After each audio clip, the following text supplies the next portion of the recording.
Google дискке электронды портфолиону жинақтау. Ұстаздың атынан бір папка ашамыз. Папканың ішіне жеке құжаттар, білім сапасы, оқу сапасы, жетістіктер, тәжірибені жинақтау. Бұл зерттеуші және шебер ұстазға қажет болады. Жеке құжаттардың ішіне жеке куәлік, өтініш, диплом қосымшасы, еңбек өтілі, санатты растайтын анықтама, эссе жүктеледі. Білім сапасына портфолионың бағалау парақтары, мониторинг жүктеледі.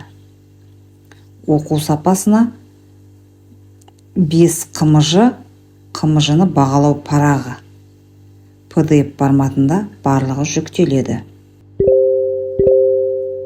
Жетістіктер, бұл жерде мұғалім жетістігі және оқушы жетістігі бар. Мұғалім жетістігіне мұғалімнің өзінің алған жетістіктері PDF форматта бұнда жүктеледі. Оқушының жетістігіне оқушының алған жетістіктері жүктеледі. Қанша оқушы жетістігі бар, соның бәрін сканерлеп PDF форматта жүктейтін боласыздар.